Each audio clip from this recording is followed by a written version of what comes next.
À 68 ans, j'ai surpris mon fils de 35 ans en train de coucher avec une femme de 58 ans sur le canapé de mon salon. Et ce n'était pas n'importe quelle femme. C'était Colette, la femme que j'avais accueillie comme une fille, qui mangeait à ma table tous les dimanches, qui avait les clés de ma maison. Ce que j'ai fait après, cela a changé notre famille pour toujours. Je m'appelle Marguerite Dubois, et si vous regardez cette vidéo, vous connaissez probablement la douleur d'être trahi par quelqu'un en qui vous avez confiance. Avant de vous raconter toute cette histoire, mettez un like à cette vidéo pour qu'elle atteigne plus de personnes qui ont besoin de l'entendre. Et dites-moi en commentaire de quelle ville vous regardez. J'adore savoir où se trouvent les personnes qui suivent mes histoires. J'ai toujours été une femme de famille, de celles qui se lèvent à 5 heures du matin pour faire du café fort et du pain maison. Je suis née dans la campagne de Bourgogne, je suis venue à Lyon dans les années 80 avec une valise en carton et le rêve de donner une vie meilleure à mes enfants. J'ai perdu mon mari, Pierre, quand j'avais seulement 45 ans. Il a fait un infarctus au travail et m'a laissé avec 4 petits-enfants à élever seul. Ce furent des années difficiles, vous n'imaginez pas.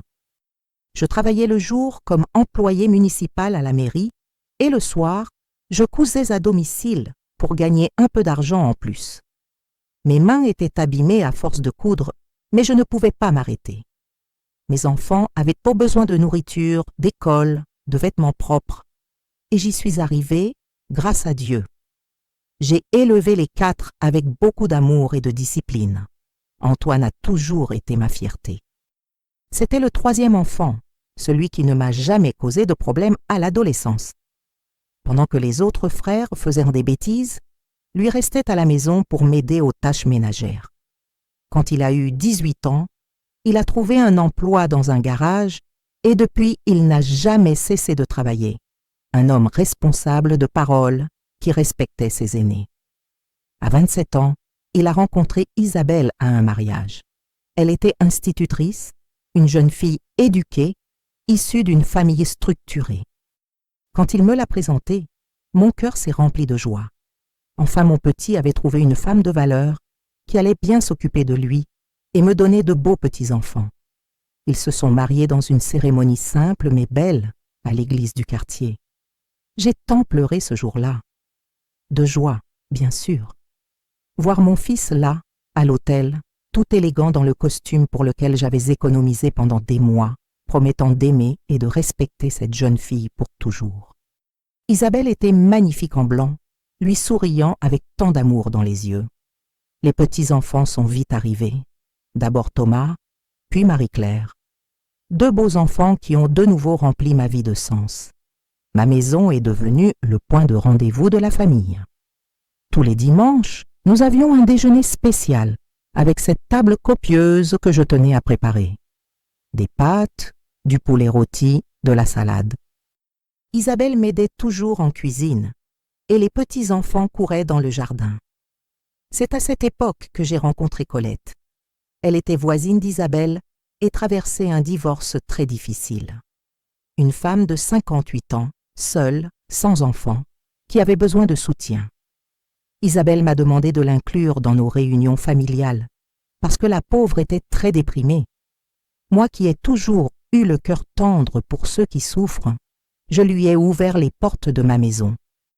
Colette a commencé à fréquenter nos déjeuners du dimanche. Au début, elle restait un peu timide, mais petit à petit, elle s'est détendue. Elle racontait sa vie, comment son ex-mari l'avait maltraitée, comme elle se sentait perdue après tant d'années de mariage. Avec le temps, elle a commencé à venir d'autres jours aussi, pas seulement les dimanches. Elle disait qu'elle se sentait très seule dans son appartement et que notre famille lui rappelait l'époque où elle était heureuse. J'appréciais sa compagnie. Nous parlions des feuilletons, des problèmes du quartier, des recettes. Elle m'aidait même avec les petits-enfants quand Isabelle devait travailler plus tard. Colette avait une énergie différente. Elle s'habillait toujours très bien, portait des vêtements plus décolletés, parlait fort, riait beaucoup. Je pensais que c'était juste sa façon d'être, une femme qui était restée seule et qui essayait de reconstruire son estime de soi. Parfois je pensais même qu'elle s'habillait trop bien pour venir chez moi. Mais j'écartai vite cette pensée. Qui étais-je pour juger sa façon de s'habiller? Les mois passaient et Colette faisait pratiquement partie de la famille. Elle avait les clés de la maison, savait où se trouvait chaque chose, aidait à ranger après les repas. Antoine semblait l'apprécier aussi. Il parlait à mécanique parce qu'elle disait s'y connaître en voiture. Il riait aux blagues qu'elle racontait. J'étais heureuse de voir mon fils être gentil avec une femme qui avait besoin d'affection.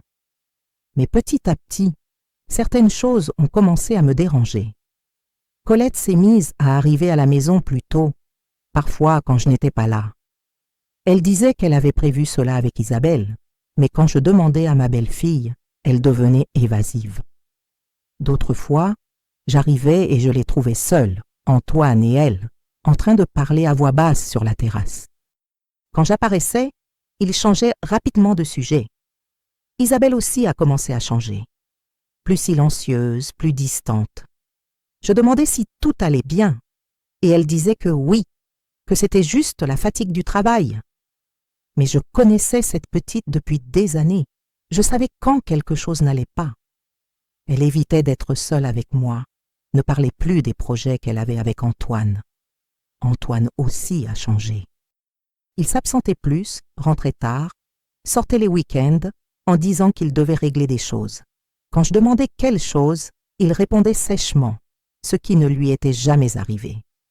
Mon fils avait toujours été respectueux envers moi. Il ne m'avait jamais mal répondu.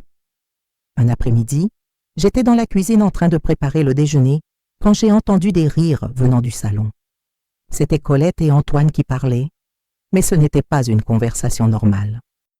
Ils parlaient à voix basse, chuchotaient, et de temps en temps elle avait ces petits rires que j'ai commencé à trouver étranges. Quand je suis allée voir, ils étaient assis très près l'un de l'autre sur le canapé, et ils se sont rapidement écartés quand ils m'ont vue. J'ai commencé à faire plus attention.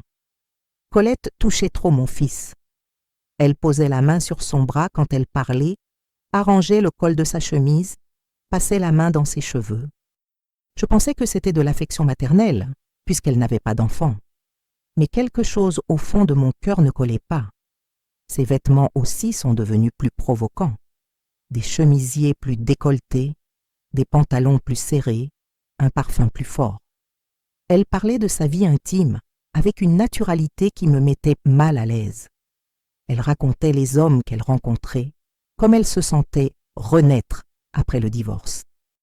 J'essayais de parler de cela avec Isabelle, mais elle éludait. Elle disait que Colette était comme ça, que j'imaginais des choses. Mais je voyais la souffrance dans les yeux de ma belle-fille. Elle maigrissait, avait des cernes, souriait forcément. Quelque chose faisait souffrir cette petite, et je n'arrivais pas à découvrir quoi. J'ai passé des mois ainsi, avec cette mauvaise sensation qui grandissait dans ma poitrine. J'essayais de prier, je demandais à Dieu de me montrer si j'imaginais des choses ou s'il y avait vraiment quelque chose qui n'allait pas. Mais mon intuition de mère, celle qui ne m'a jamais trompée en presque 70 ans de vie, criait que quelque chose de très grave se passait dans ma famille. C'est un mardi de mars que tout a changé. J'avais rendez-vous chez le médecin le matin, mais le médecin a annulé au dernier moment. Je suis rentrée à la maison plus tôt, vers 2 heures de l'après-midi. La maison était étrangement silencieuse, mais j'ai entendu des bruits venant du salon. J'ai pensé que c'était la télévision. Mais quand je me suis approchée, j'ai réalisé que ce n'était pas ça. Mon cœur s'est emballé. Je savais que quelque chose n'allait vraiment pas. J'ai marché lentement vers l'entrée du salon, en essayant de ne pas faire de bruit. Et c'est alors que j'ai vu la scène qui a changé ma vie pour toujours. Ma respiration s'est bloquée pendant que je regardais cette scène inattendue et impossible à croire. Le salon qui avait toujours été un lieu de foi, de joie et d'union était maintenant envahi par une trahison que je n'aurais jamais imaginée. J'ai senti les larmes commencer à couler sur mon visage, mais aussi un mélange de colère et de tristesse profonde. J'ai toujours cru que ma famille était solidaire, que je pouvais faire confiance à tous ses membres. Mais à ce moment-là, mes certitudes ont commencé à s'écrouler. Mon esprit a voyagé vers tous les moments heureux que nous avions eus jusque-là, et je me suis demandé comment tout cela avait pu se passer sous mes yeux. Pendant des jours, j'ai été sans repère. Ce jour-là a tout changé dans ma vie et je ne trouvais pas de réponse aux questions qui me hantaient. Pourquoi Colette, que je considérais presque comme une fille? Pourquoi mon propre fils? Comment avait-il pu trahir notre confiance ainsi? J'ai essayé de parler avec Isabelle, mais elle semblait si triste, si perdue. Je sentais qu'elle souffrait en silence, et cela me brisait le cœur encore plus.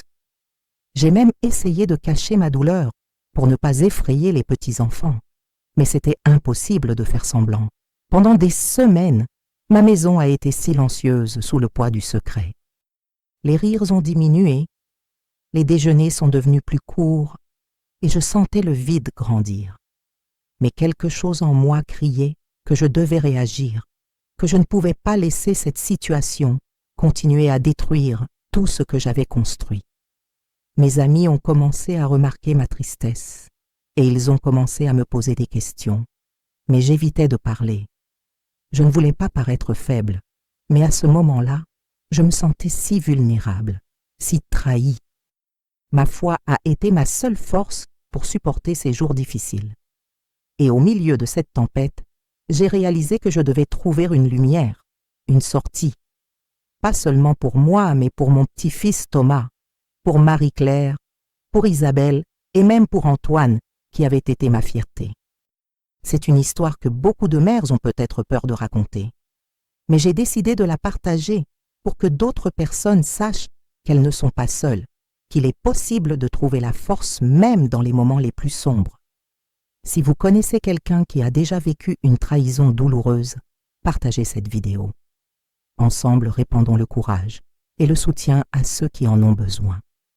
Je suis désolée pour ce début si lourd, mais je promets que l'histoire apportera des enseignements et, qui sait, un peu d'espoir à ceux qui traversent des situations similaires. Antoine, parlant à voix basse sur la terrasse. Chaque fois que j'apparaissais, il s'écartait rapidement, comme des complices dans une conversation interdite. Cela a commencé à me rendre inquiète, une mauvaise sensation que je n'arrivais pas à chasser de ma tête. J'essayais de faire comme si de rien n'était, mais j'avais le cœur serré. Il y avait des jours où je sentais que je devenais folle, que mon esprit me jouait des tours. Mais les preuves commençaient à être trop claires pour les ignorer. Isabelle a changé aussi. Elle venait moins à nos déjeuners du dimanche. Elle disait qu'elle était trop fatiguée à cause du travail. Et quand elle venait, elle semblait toujours préoccupée, éteinte, sans cette joie que je connaissais. Mon fils n'était plus le même. Il rentrait tard, fatigué, ou même disparaissait pendant des heures sans me dire où il allait. Quand je demandais, il répondait avec peu de mots, un peu sèchement. Je ne l'avais jamais vu ainsi auparavant. C'était un changement graduel, presque imperceptible au début, mais qui a grandi jusqu'à devenir insupportable. J'essayais de prier, de demander à Dieu de me montrer la vérité, de soulager ma souffrance. Mais une mère sait quand son enfant est en danger, même s'il ne le voit pas. J'ai senti cela au fond de mon âme, une certitude amère que je ne voulais pas accepter, mais que je ne pouvais pas nier.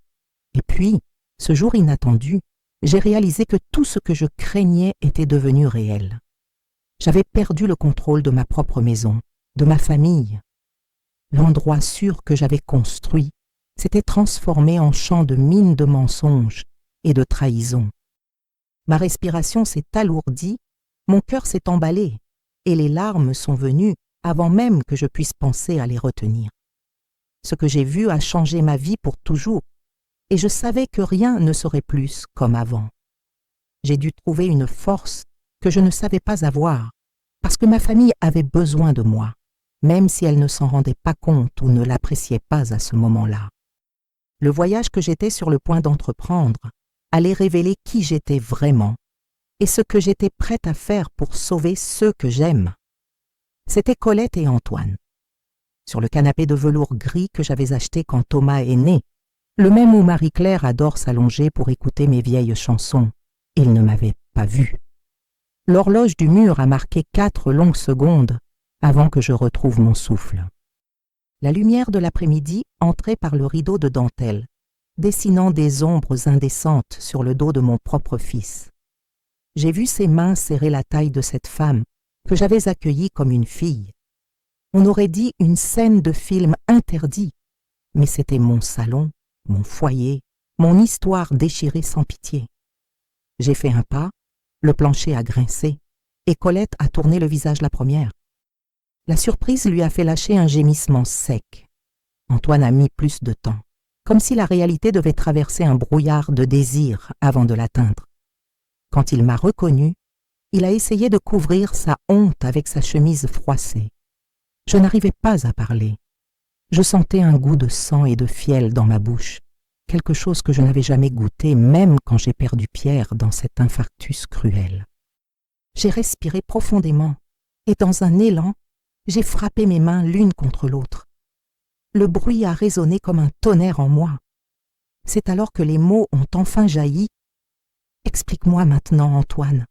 Explique-moi ce que tu fais devant ta mère avec cette femme. » Il a bégayé, remontant sa fermeture, trébuchant sur ses propres pieds, tandis que Colette se recomposait avec un calme qui me blessa plus que n'importe quel gros mot. Elle a arrangé son chemisier décolleté, a passé ses doigts dans ses cheveux et a levé le visage comme si elle était chez elle. C'est là que la révolte m'a enflammée. Si cette histoire fait déjà battre votre cœur, appuyez sur like pour aider d'autres mères à trouver ce témoignage et dites-moi de quelle ville vous écoutez. Votre voix me donne la force de continuer. « Marguerite, a-t-elle commencé, douce comme du poison mélangé au miel, nous devons parler sans jugement. Vous ne comprenez pas à quel point votre fils souffre. Souffre ? Ma voix est sortie rauque, presque cassée. Il a une épouse, 2 enfants et une mère qui donnerait sa vie pour lui. Qui souffre ici, c'est celle qui a été trahie.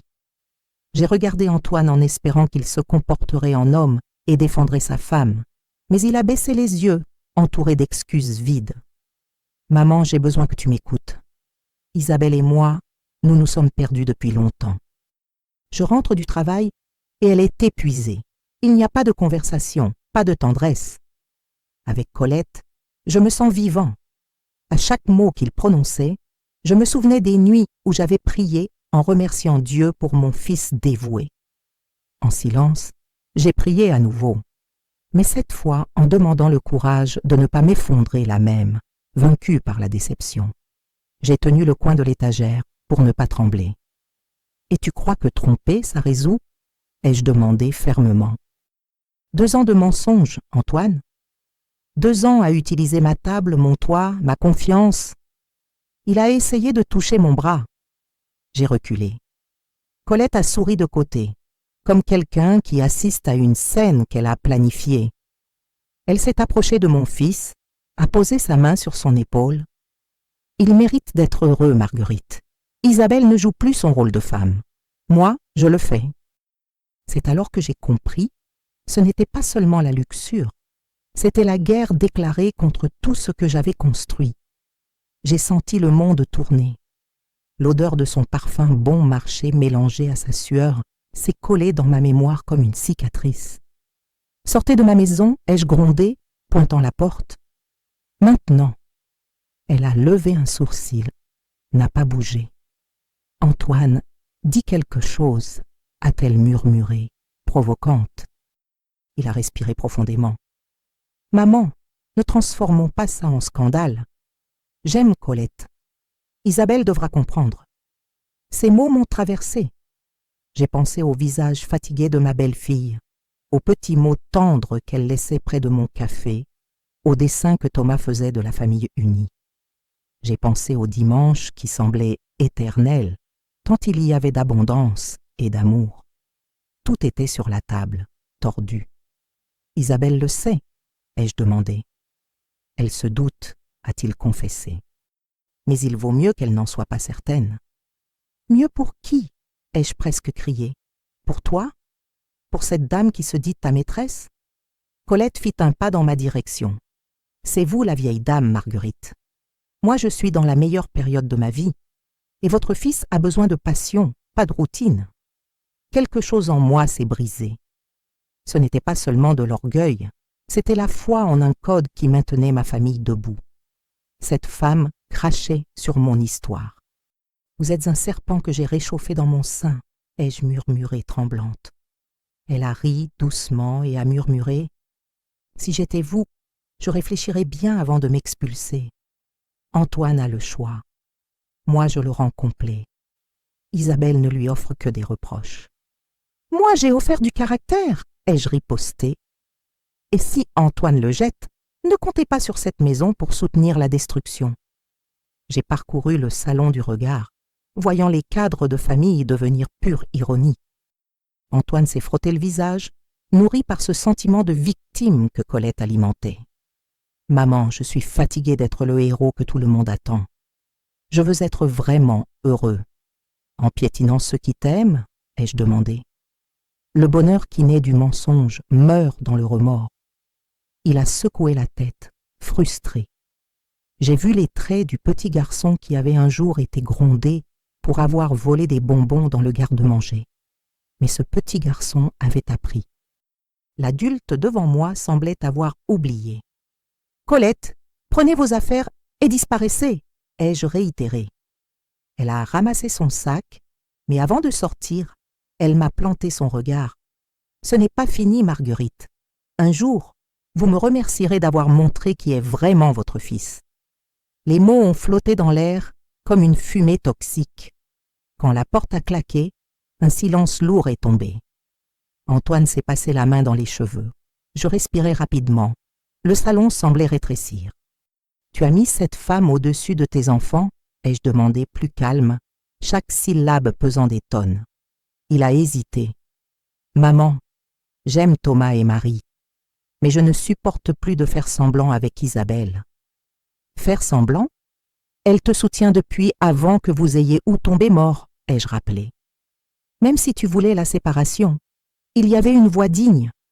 Au lieu de ça, tu as choisi la trahison. Il s'est massé la nuque. Je ne veux blesser personne, mais je mérite l'amour. L'amour ne naît pas de la lâcheté, ai-je répondu. Je sentais mes genoux menacés de fléchir. J'ai pensé à m'asseoir, mais l'indignation me maintenait debout. Antoine a regardé autour de lui. « Je vais monter, prendre une douche, après on parlera correctement. » « Non, j'ai été catégorique. Va retrouver ta femme. Demande pardon avant qu'il ne soit trop tard. » Il a soupiré et monté sans discuter. Le bruit des pas a résonné amèrement dans l'escalier. Je suis restée seule. Les photos sur l'étagère me regardaient, souvenirs de Noël avec tout le monde souriant. J'ai touché un cadre. Mes mains tremblaient. Je me suis assise sur le canapé, l'autre canapé, le petit du coin, et j'ai pleuré. Silencieusement parce que mes petits-enfants étaient à l'école et parce que les larmes devaient être seulement les miennes à ce moment-là. Quelques minutes plus tard, j'ai téléphoné à Isabelle. Sa voix est sortie faible. « Tout va bien, Madame Marguerite ?»« Ma fille, nous devons parler aujourd'hui. » Les yeux dans les yeux. Elle a senti le poids, a accepté. J'ai raccroché. En attendant que l'après-midi avance, je me suis lavé le visage. J'ai rangé le salon par mouvements automatiques. Chaque coussin en place semblait se moquer de moi. Antoine est descendu, prêt à sortir. « Je vais faire un tour. »« Avec Colette ?» ai-je demandé. Il n'a pas répondu. Il a pris les clés, est sorti. J'ai entendu le moteur de la voiture. À cet instant, une flamme de détermination s'est allumée en moi. Je ne serais pas spectatrice d'un désastre. J'allais me battre. Quand Isabelle est arrivée, elle portait dans ses yeux un mélange de peur et d'espoir. J'ai parlé sans détour. Elle a pleuré en silence. Il n'y avait pas de surprise, seulement une confirmation. Son cœur saignait déjà depuis longtemps. Je me suis tant culpabilisée, a-t-elle dit en sanglotant. Je pensais que c'était mon épuisement au travail, que je n'étais pas une bonne épouse. Maintenant, je comprends. Tu n'es pas coupable, ai-je assuré tenant ses mains. Le choix était le sien. Thomas est entré en courant de la rue, apportant son cahier de dessin. Isabelle a souri pour cacher ses larmes. J'ai souri aussi, forçant la normalité. La pureté de l'enfant me transperçait le cœur. Quand les enfants se sont endormis, J'ai tracé un plan avec ma belle-fille. Ce n'était pas de la vengeance, c'était de la protection. Nous parlerions avec Antoine ensemble, exigeant une thérapie de couple, une rupture totale avec Colette, un engagement véritable. S'il refusait, Isabelle chercherait la séparation, mais avec dignité et stabilité pour les enfants. Nous avons combiné les horaires, les rôles, les limites. J'ai senti le soulagement de voir en elle un courage que je découvrais moi-même tardivement. J'ai passé la nuit en prière, demandant la lumière. Le lendemain, Antoine est rentré tard, le visage fatigué. Nous nous sommes assis à table, moi d'un côté, Isabelle de l'autre. J'ai raconté tout ce que je savais, tout ce qui faisait mal. Il a essayé de nier les détails, mais la vérité pesait déjà. « Je vais réfléchir », a-t-il dit, quand nous avons proposé la thérapie. « J'ai besoin de temps. » « Le temps, c'est ce que tu as déjà gaspillé, ai-je rappelé. Maintenant, c'est la décision. » Il est sorti en claquant la porte. Je n'ai pas crié. J'ai repris mon souffle et j'ai regardé Isabelle. Nous nous sommes comprises sans mots. Nous serions une forteresse pour les petits, même s'ils choisissaient l'abîme. Cette nuit-là, Colette m'a appelée. Sa voix était étouffée. « Marguerite, arrêtez de manipuler Antoine. Il m'aime. » « Il aime son reflet, » ai-je répondu. « Vous ne faites que refléter l'illusion de jeunesse. » Elle a ri, a promis la guerre. J'ai raccroché. J'ai noté chaque menace. Je n'avais plus peur. Maintenant, j'avais la clarté. Les jours suivants sont devenus un test de résistance. Antoine se partageait entre promesses de changement et visites cachées chez Colette. La tension rongeait chaque repas. Thomas demandait pourquoi papa dormait sur le canapé. J'ai inventé que c'était la grippe. Mentir pour protéger était amer, mais nécessaire. Pendant ce temps, j'ai cherché de l'aide. J'ai parlé avec un ami avocat, j'ai consulté une psychologue spécialisée dans les familles en crise, j'ai appelé le prêtre qui avait célébré leur mariage. J'ai aligné mes alliés comme des généraux à la veille d'une bataille. Par un après-midi pluvieux, Colette est apparue à l'école des enfants, a essayé de les récupérer. L'institutrice, alerte, n'a pas permis. J'ai été prévenue. La peur s'est transformée en feu. J'ai compris que cela pouvait échapper au contrôle. J'ai convoqué Antoine le soir même. Il est entré avec un regard fatigué. « Colette est allée trop loin », ai-je commencé. J'ai essayé d'éviter le scandale, mais c'est fini. Soit tu coupes cette relation aujourd'hui, soit tu perds tout ce que tu as encore. Je lui ai montré le mot de l'école, les messages de menace. Il est devenu livide. Il semblait enfin voir le monstre qu'il nourrissait. Il a pleuré, s'est excusé. Il a dit qu'il aimait sa famille. Mais je savais, les mots sans action sont du vent. « Prouve-le demain », ai-je répondu. « Termine, fais de la thérapie. Reconquiert la confiance de tous. Sinon, Isabelle continuera sans toi et je serai à ses côtés. » Il a acquiescé en larmes. Il est allé dormir dans la chambre d'amis. Je suis restée dans le couloir, récitant mon chapelet, sentant chaque grain comme une encre de sanité. Personne n'a bien dormi. À 6 heures du matin, il est parti. Il n'a pas dit où il allait.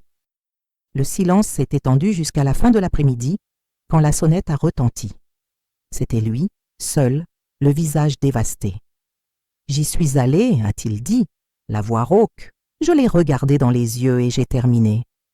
Elle a fait une crise, mais j'ai terminé. Voici les clés de son appartement. » Il a ouvert la main, a jeté les clés sur la table.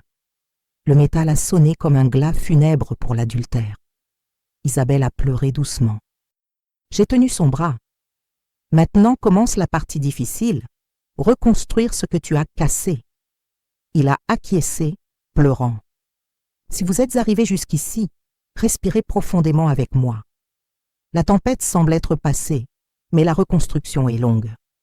Restez avec moi dans le prochain bloc, car c'est là que vous découvrirez ce qu'une mère a été capable de faire pour garantir que ce changement soit véritable. Ne quittez pas la vidéo. Ce qui vient ensuite surprendra même ceux qui pensent avoir tout vu. La douleur n'a pas diminué. Mais la décision de me battre m'a donné une force nouvelle. Antoine avait rompu avec Colette, mais le poids dans l'air demeurait, une ombre qui refusait d'embrasser la lumière.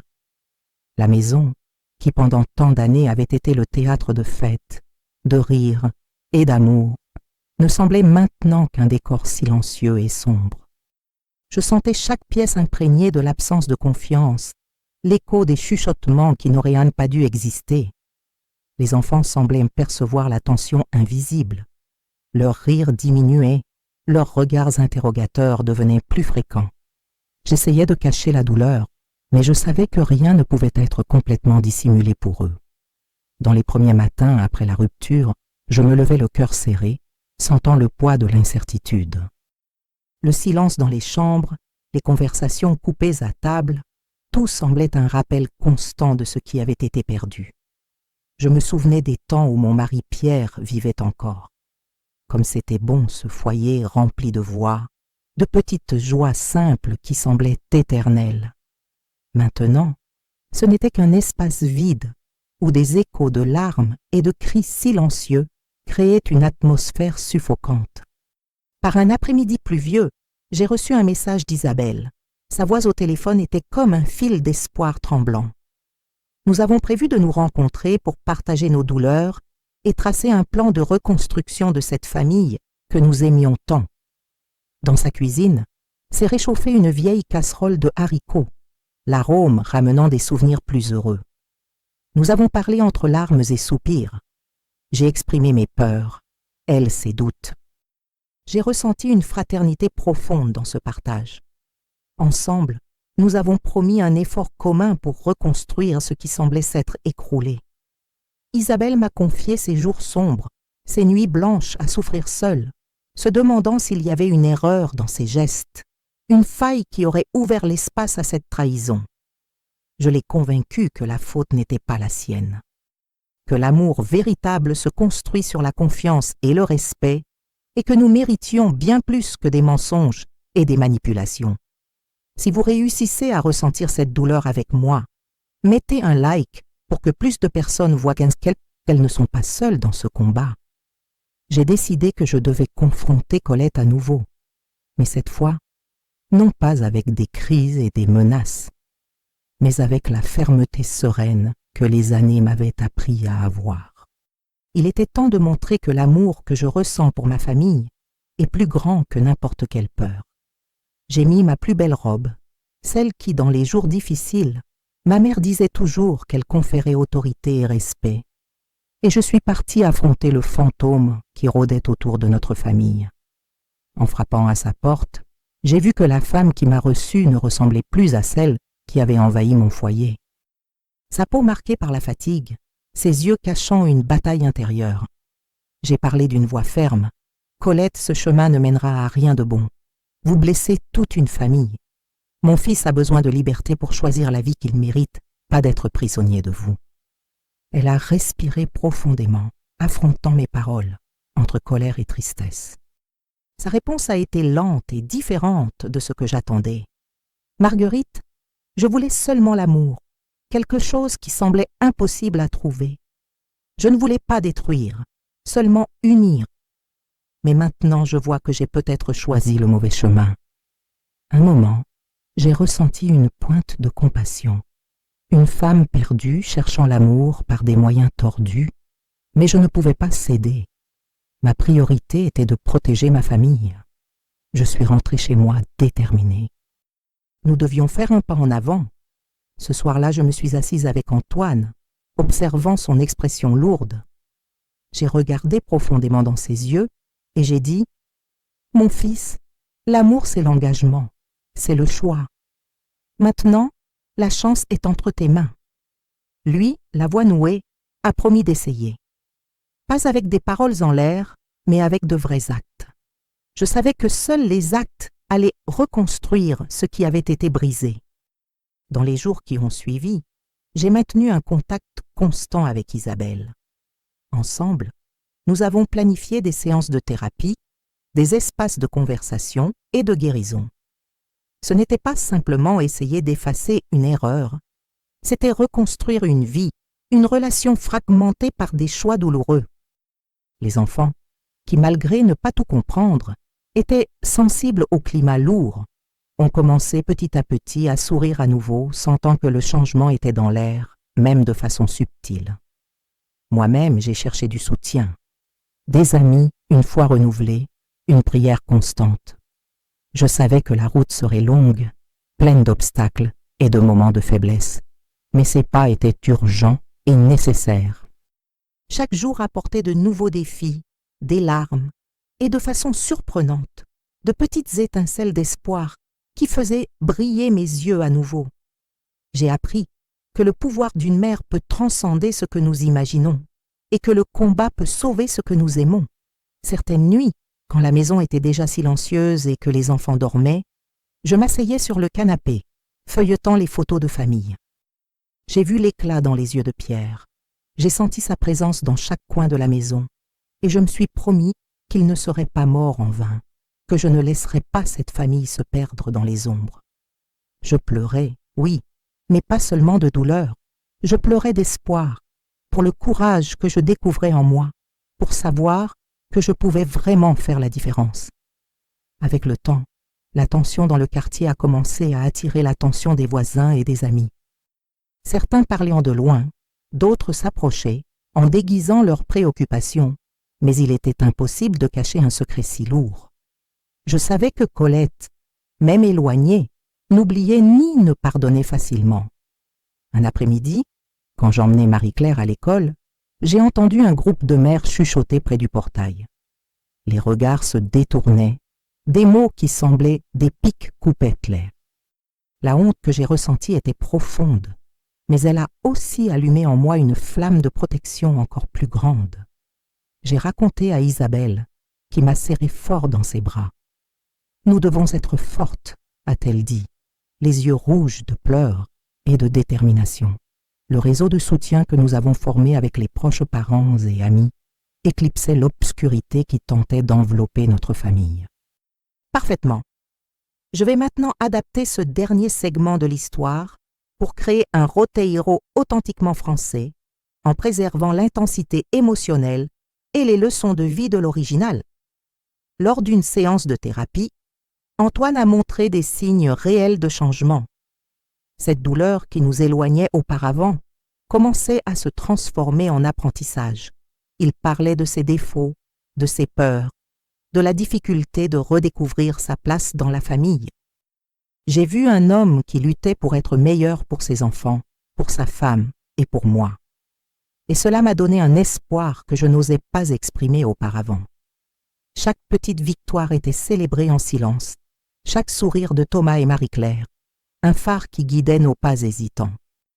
Moi-même, j'ai participé à des groupes de soutien et des rencontres à l'église, où des histoires de dépassement s'entremêlaient, et j'y trouvais la force dans la foi et la compagnie d'autres femmes qui portaient leur fardeau. La vie commençait à trouver un nouveau rythme, bien qu'elle ne soit jamais exactement ce que nous avions connu avant. Il y avait des cicatrices, oui, mais aussi une nouvelle compréhension sur la valeur de la famille et l'importance du pardon et de la lutte quotidienne. Mais tout n'était pas rose. Il y a eu des rechutes, des moments où Antoine semblait revenir aux anciennes habitudes, rentrant tard, étant évasif. Ce furent des nuits où j'ai mal dormi, des jours où la méfiance est revenue ronger mon cœur. Une de ces nuits, j'ai trouvé Isabelle pleurant dans la cuisine, tenant une tasse de café qui avait déjà refroidi. Elle m'a raconté qu'elle avait trouvé un message suspect sur le téléphone d'Antoine. « Je n'en peux plus de vivre ainsi, dit-elle, la voix brisée. Je ne sais pas si je peux lui faire confiance à nouveau. » Je me suis assise à côté d'elle, j'ai pris ses mains et j'ai dit « Ma fille, la confiance est comme un vase brisé. On peut le recoller, mais il aura toujours les marques de la fissure. Mais cela ne signifie pas qu'il ne peut pas être beau à nouveau. » Nous avons parlé jusqu'à l'aube, planifiant comment confronter Antoine une fois de plus. Nous avons décidé que, s'il ne démontrait pas un changement réel et définitif, Isabelle aurait notre soutien total pour continuer seule. Le lendemain matin, nous nous sommes assis tous les trois à la table de la cuisine. J'ai regardé mon fils et j'ai dit « Antoine, C'est ta dernière chance. Soit tu choisis vraiment ta famille, soit nous choisissons de continuer sans toi. » Il a pleuré, supplié, promis encore. Mais cette fois, nous avons établi des règles claires. Transparence totale, thérapie individuelle et de couple, et tolérance zéro pour tout comportement suspect. Lentement, très lentement, les choses ont commencé à vraiment s'améliorer. Antoine s'est mis à rentrer plus tôt, à être plus présent avec les enfants, à démontrer une affection genuine pour Isabelle. Je voyais dans ses yeux un homme qui avait enfin compris ce qu'il avait failli perdre. Et cela me donnait l'espoir que peut-être, juste peut-être, nous pourrions être une famille à nouveau. Un après-midi, en observant Thomas et Marie-Claire jouer dans le jardin, avec Antoine qui poussait la balançoire et Isabelle souriante sur la terrasse, j'ai senti une paix que je n'avais pas ressentie depuis des mois. Ce n'était pas le même bonheur qu'avant. Il ne le serait jamais. Mais c'était quelque chose de nouveau, construit sur des bases plus solides, tempéré par la douleur et fortifié par la lutte. Ce soir-là, avant de dormir, j'ai prié en remerciant Dieu pour la force qui m'avait été donnée, pour le courage de me battre quand tout semblait perdu, pour la famille qui, même blessée, était encore unie. Si vous êtes encore avec moi, sachez que cette histoire n'est pas seulement la mienne. C'est l'histoire de tant de familles qui affrontent la douleur de la trahison, mais qui trouvent dans l'union et le courage un chemin vers la rédemption. Laissez votre commentaire avec votre expérience ou vos mots de soutien. Peut-être votre histoire peut-elle être la lumière dont quelqu'un a besoin pour continuer. Et n'oubliez pas de vous abonner pour ne pas manquer le dénouement de ce voyage réel qui apporte encore de nombreux enseignements à nous tous. Nous ne sommes qu'au début d'un chemin qui, bien que difficile, promet l'espoir. Un chemin qui montre que, même quand tout semble perdu, l'amour et le courage peuvent reconstruire même ce que la haine a tenté de détruire. 6 mois se sont écoulés depuis ce jour terrible où j'ai surpris mon fils avec Colette. 6 mois de larmes, de thérapie, de disputes, de réconciliation et surtout de reconstruction. Aujourd'hui, en écrivant ces mots, je peux dire que ma famille n'est plus la même. Elle est différente, mais d'une façon que je n'aurais jamais imaginé pouvoir être si belle.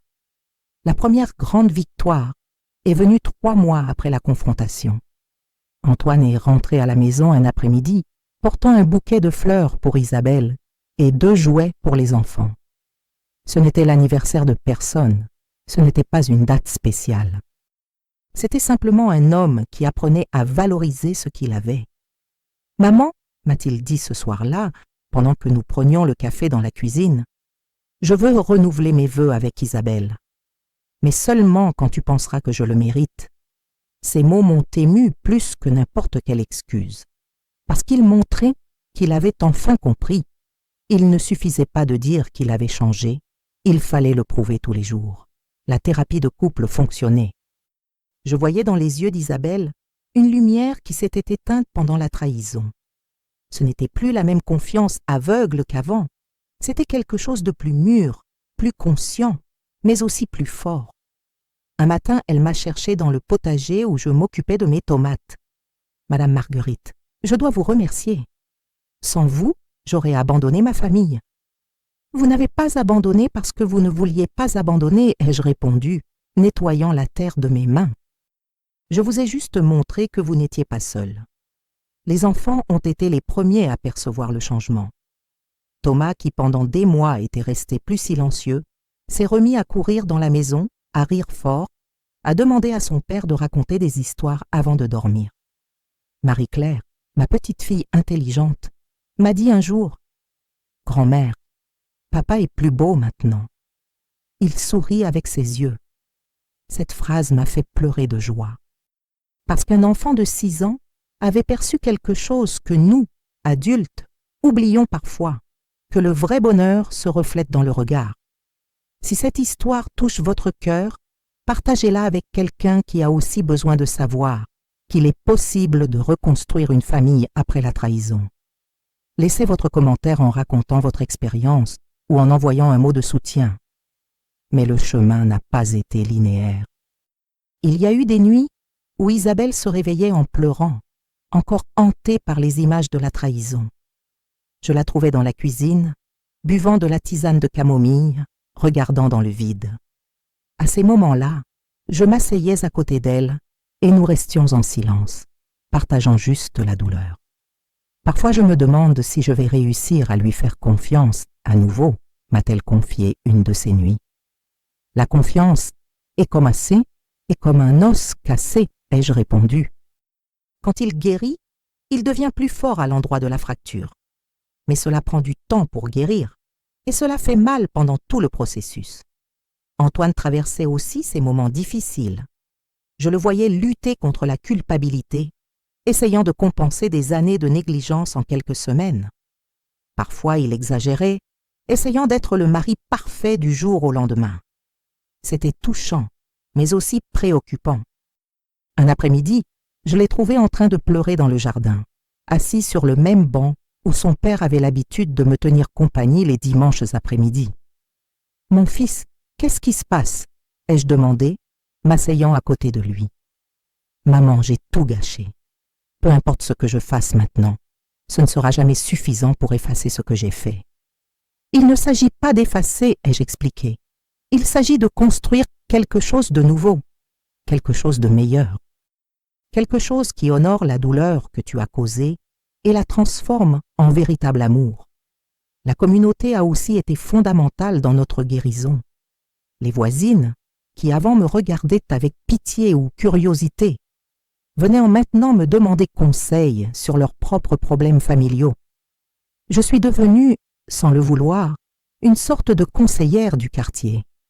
Madame Berthe, de la maison d'à côté, m'a cherché un jour. « Marguerite, mon gendre boit beaucoup. Vous qui avez réussi à aider votre fils, vous ne savez pas ce que je peux faire ?» J'ai réalisé que notre douleur s'était transformée en quelque chose de plus grand, une façon d'aider les autres. J'ai commencé à participer à un groupe de soutien à l'église, où des femmes comme moi partageaient leurs expériences et se renforçaient mutuellement. Dans le groupe, j'ai découvert des histoires qui m'ont fait réaliser que chaque famille a ses batailles. Madame Dupont avait perdu son fils à cause de la drogue. Madame Rousseau élevait ses petits-enfants seule après que sa fille avait abandonné les enfants. Marie-Josée luttait contre la violence domestique depuis 20 ans. Chaque douleur est unique, a dit le coordinateur du groupe, mais la force que nous trouvons ensemble est universelle. C'est dans cet environnement que j'ai appris à transformer mon expérience en sagesse. J'ai commencé à parler à d'autres femmes des signaux d'alarme dans les relations, de l'importance de ne pas accepter l'inacceptable, de comment lutter pour la famille sans perdre sa dignité. Le grand test est venu au 5e mois de reconstruction. Antoine a rencontré un ami qui connaissait Colette. Il est rentré à la maison perturbé, se questionnant s'il avait fait le bon choix. Maman, parfois je me demande si je n'ai pas été trop dure avec Colette. Elle m'a appelé la semaine dernière. Elle a dit qu'elle souffrait beaucoup. C'est alors que j'ai réalisé que la bataille n'était pas finie. La manipulation résonnait encore dans l'esprit de mon fils. J'ai regardé dans ses yeux et j'ai dit « Antoine, la pitié, c'est ce que tu dois ressentir pour ceux que tu as vraiment blessés. Ta femme, tes enfants, ta famille. Ne gaspille pas ta compassion avec celle qui a tout détruit. » Mais j'ai vu qu'il luttait encore intérieurement. C'est à ce moment-là que j'ai pris une décision qui allait tout changer. J'ai proposé que nous renouvelions les vœux matrimoniaux d'Antoine et d'Isabelle, mais pas seulement entre eux. Ce serait un engagement de toute la famille. La préparation de la cérémonie a été thérapeutique. Isabelle a choisi une robe simple mais belle.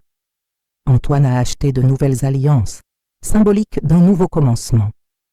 Les enfants ont participé à tout, décorant le jardin avec des dessins et des fleurs. J'ai moi-même planté des roses blanches, spécialement pour l'occasion.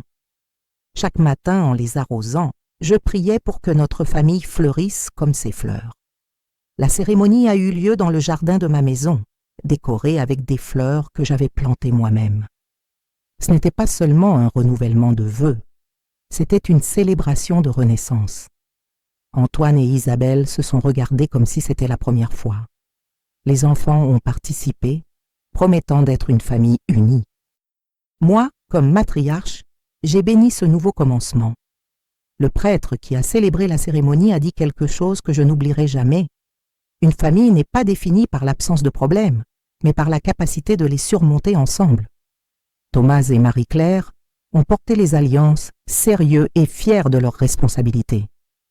Quand Antoine a remis l'alliance aux doigts d'Isabelle, elle a pleuré, pas de tristesse, mais d'un bonheur prudent, tempéré par l'expérience.